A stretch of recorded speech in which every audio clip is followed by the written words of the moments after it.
Hello ट्वेल्थीज, कैसे हो? I hope आप सब बढ़िया हो गए। चलो जी, जिसका आपको वेट था वो वेट खत्म हुआ।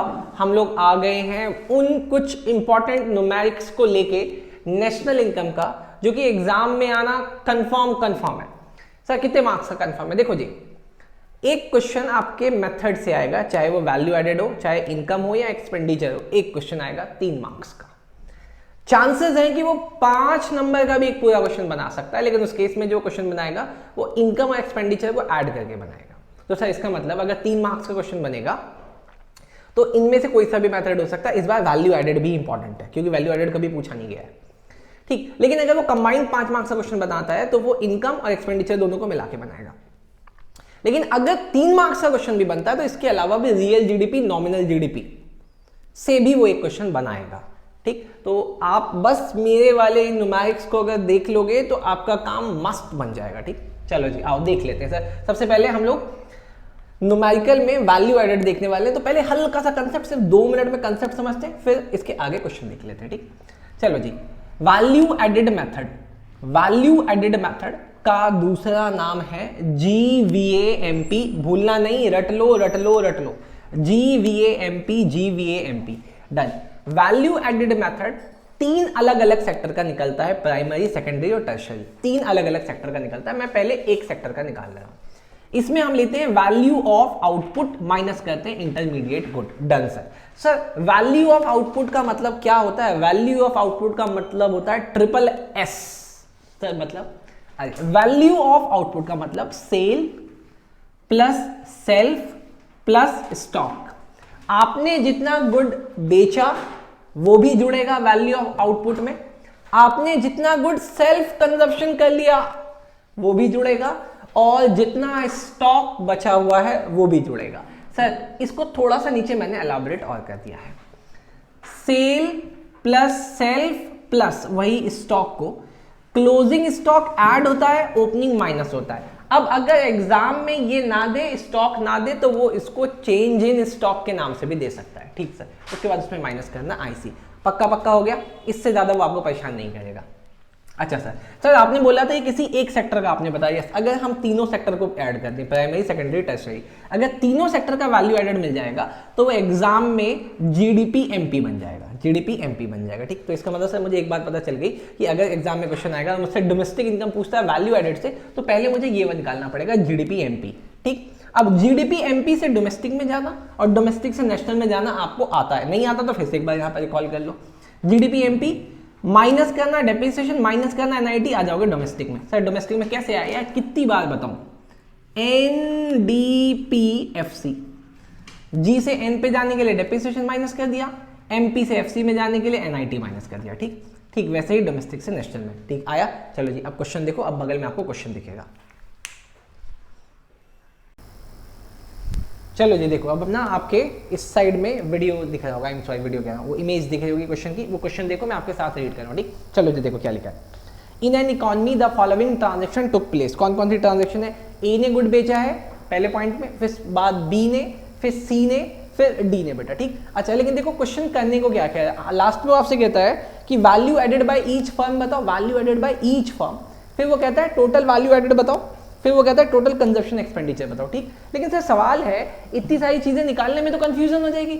आप एग्जाम में जाके बिंदास 1 2 3 4 कॉलम बनाना, और पहले में firm, value of output, intermediate expenditure, फिर वैल्यू एडेड लिखना। बस इतना सा लिखोगे, आपके सारे सवालों का, वो जो भी सवाल पूछेगा आपके पास उनके सब का जवाब होगा। देखो जी, पहले ट्रांजेक्शन में क्या लिखा हुआ, देखो लिखा है कि A ने ना गुड सेल किया, B को, C को, हाउस होल्ड को, और कुछ अनसोल्ड पड़ा है, ठीक। इसके बाद लिखा है कि B ने इनको बनाने के लिए कुछ इनपुट यूज नहीं किया है, तो आप यहां पे लिखो फर्म A। फर्म A के लिए वैल्यू ऑफ आउटपुट कौन कौन है? B है, C है, हाउस होल्ड है, ठीक सर। और उसके बाद क्या है बेटा? उसके बाद है अनसोल्ड। सर कितना कितना है वैल्यू? देखो बेटा 20 30 40 10, 20 30 40 10, करोड़ करोड़ करोड़ करोड़। अब इनके लिए जो इनपुट है ना बेटा, वो इनपुट 0, आप यहीं पे इसका टोटल लगा दो। कितना आया बेटा? 20 30 40 100 10, ये आया 50 50 100, बेटा ये आ गया 100 करोड़। और सर इसका आ गया 0। तो 100 में से 0 गए तो कितना आया बेटा, बोलो ना सर, 100 करोड़ ही आया। ठीक, ऐसे ही बेटा आपको निकालना है बी का। आप यहाँ पे इस तरीके से लाइन खींच दो ताकि आपको कंफ्यूजन ना हो। अब देखो बेटा बी का, बी ने किस किस को गुड बेचा है बेटा, बी ने बेचा है गुड सी को, डी को और फाइनल कंजप्शन एक्सपेंडिचर हुआ, 3 बातें हुई हैं। ठीक बेटा, तो यहाँ पे इसने बी ने बेचा है सी को, डी को और हाउस होल्ड को, सी डी और फाइनल, हाउस होल्ड का मतलब फाइनली कंजप्शन एक्सपेंडिचर होता है। ठीक बेटा, कितनी कितनी वैल्यू है बेटा, 40 करोड़, 60 करोड़ और बेटा कितना है 50 करोड़। अच्छा, और कुछ बात बोली बी के लिए? नहीं सर, और कोई बात नहीं बोली, आप बस इसका टोटल लगाओगे। कितना आया बेटा ये 150 करोड़। सर इंटरमीडिएट का तो कुछ बोला ही नहीं, कोई बात नहीं, आप ऐसे लिख के अभी छोड़ दो, अभी करेंगे उसको।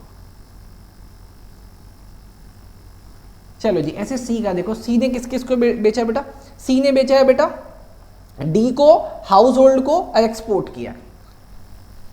डी को बेचा है, हाउस होल्ड को बेचा है और एक्सपोर्ट किया है।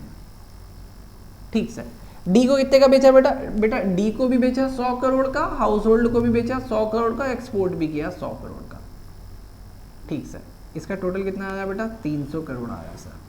ठीक सर, सर इसका input I mean intermediate expenditure, अभी इसमें देखो क्वेश्चन में कुछ बोला नहीं है, नहीं बोला तो हम भी छोड़ के चल रहे हैं अभी। अब आगे चलते हैं सर, आगे लास्ट में आ रहा है डी का। बेटा डी ने किसको बेचा सर, डी ने 2 लोगों को बेचा, एक हाउस होल्ड को बेचा और एक गवर्नमेंट को बेचा है। तो हाउस होल्ड और गवर्नमेंट, बेटा कितने कितने का बेचा, इसने बेचा है बेटा 300 करोड़ का हाउस होल्ड को और 100 करोड़ का गवर्नमेंट को। लगा दो बेटा टोटल, ये आ गया 400 करोड़। बोलो जी ये बात समझ में आई, बोलो जी ये बात समझ में आई? हाँ जी सर, इतनी बात समझ में। अगर इतनी बात समझ में आई है तो अब ज़रा ध्यान से देखो, सब चीज़ का आंसर अब मिलेगा। सर ए ने बी को भी बेचा, सी को भी बेचा, बी और सी का नाम आया ना, बी और सी का। तो बी में कितना आ रहा है सर, सर बी में आ रहा है 20 करोड़ और सर सी में कितना आ रहा है 30 करोड़। क्यों सर, ऐसा क्यों कर? अरे यार देखो, अगर ए ने बी और सी को बेचा तो बी और सी के लिए क्या बन गया, परचेजेस। सर परचेजेस होता है इंटरमीडिएट एक्सपेंडिचर, तो ये किससे लेके आए, ए से लेके आए, ए से लेके आए। ठीक सर, डन। अच्छा अब बी में देखो, बी ने किस किस को बेचा सर, सी और डी को बेचा, सी और डी को।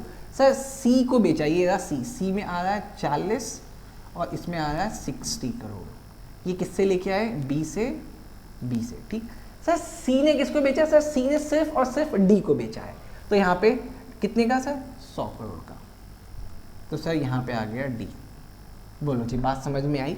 बेटा ऐसा भी हो सकता है लास्ट में डी ए को बेच दे, तो अगर आप इस तरीके से करोगे ना गलती कभी नहीं होगी। लगा दो जी अब इंटरमीडिएट का एक्सपेंड टोटल। सर यहाँ पे आ रहा है 20 करोड़, तो 150 में से 20 गया तो बेटा ये बचा 130 करोड़।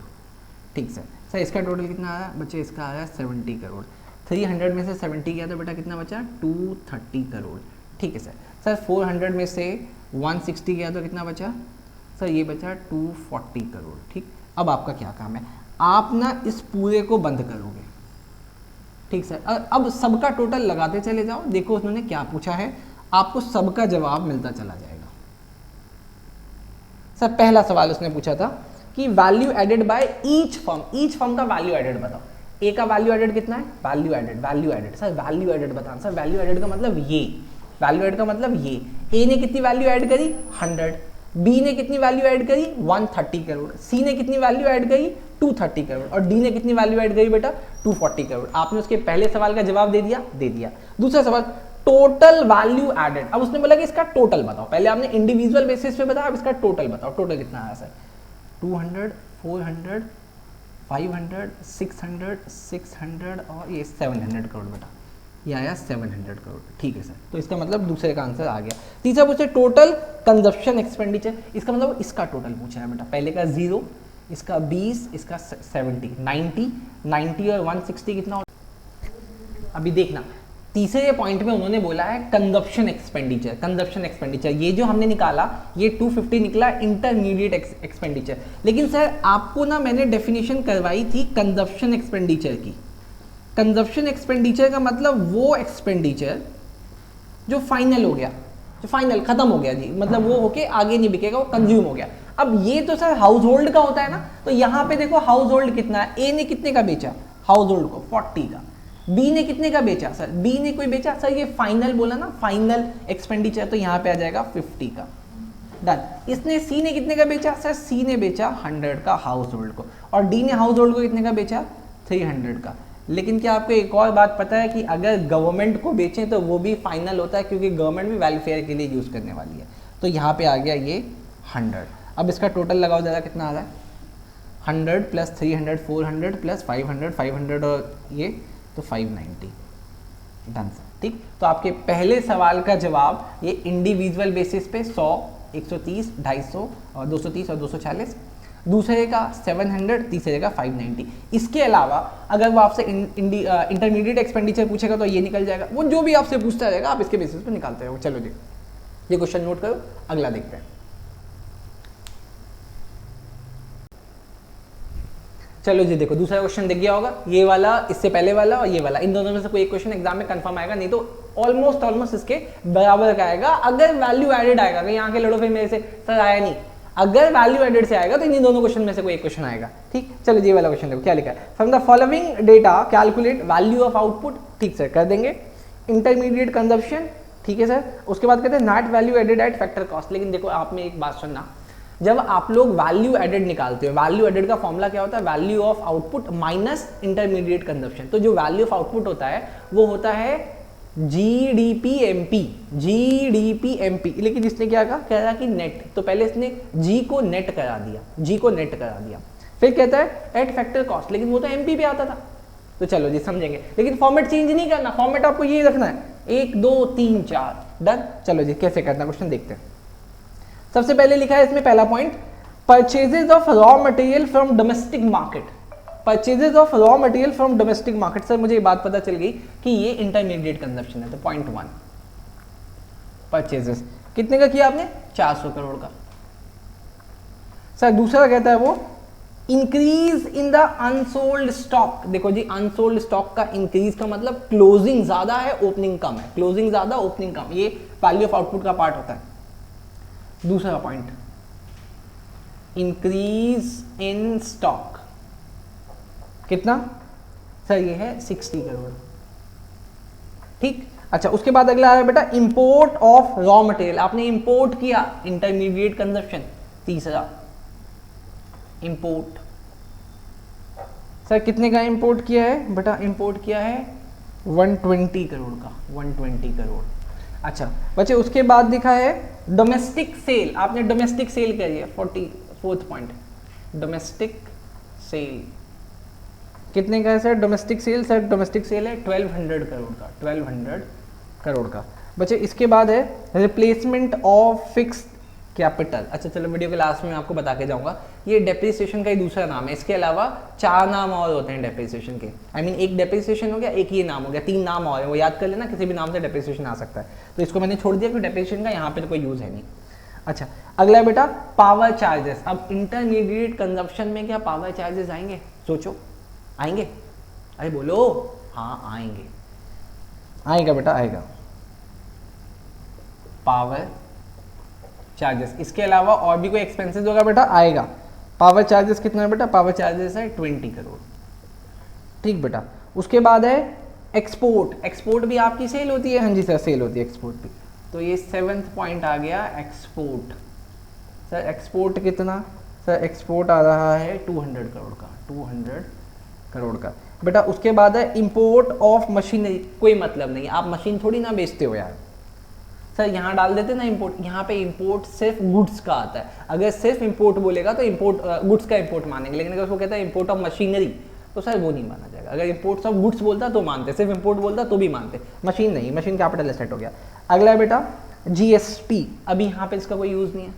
ठीक सर, उसके बाद कहते हैं सब्सिडी, सर यहाँ पे भी इसका कोई यूज़ नहीं है। सर उसके बाद कहता है 9th पॉइंट 11th पॉइंट में कहता है goods used for self consumption. क्या सेल्फ कंजप्शन आता है, अरे बोलो, हाँ आता है सर, आता है, लिख दो जी यहाँ पे सेल्फ कंजप्शन। सेल्फ कंजप्शन कितना है बेटा, सेल्फ कंजप्शन 10। ठीक बेटा, अब इसका टोटल लगाओ कितना आ रहा है, इसका टोटल लगाओ कितना आ रहा है 1200 1400 1470 1470 करोड़। ठीक बेटा। अच्छा, कंजप्शन एक्सपेंडिचर का टोटल लगा बेटा कितना आया, 540। अब निकालो बेटा वैल्यू एडेड कितना आ रहा है, वैल्यू एडेड आ जाएगा 930 करोड़। बोलो समझ में आया नहीं आया? ठीक, लेकिन अब देखते हैं सवाल ने आपसे क्या क्या निकालने के लिए बोला था। सवाल ने आपको सबसे पहले निकालने बोला था वैल्यू ऑफ आउटपुट कितना आएगा, सर वैल्यू ऑफ आउटपुट निकल गया। उसके बाद उसने बोला था इंटरमीडिएट कंजप्शन कितना आएगा, सर इंटरमीडिएट कंजप्शन ये आ गया आपका ए, ये आ गया आपका बी। ठीक, मैंने दोनों चीज़ें निकाल दी। अब वो कह रहा है कि आप निकालें net value added at factor cost. Sir ये 930 क्या है बेटा, ये है GDP-MP। आपको तो पता है ना ये बात, आपको ये बात पता है ना कि वैल्यू एडेड का मतलब होता है GDP-MP, ये बात पता है, लड़ाई वाली तो कोई बात नहीं है ना। देखो अंदर भी लिख देता हूँ GDP-MP, है ना।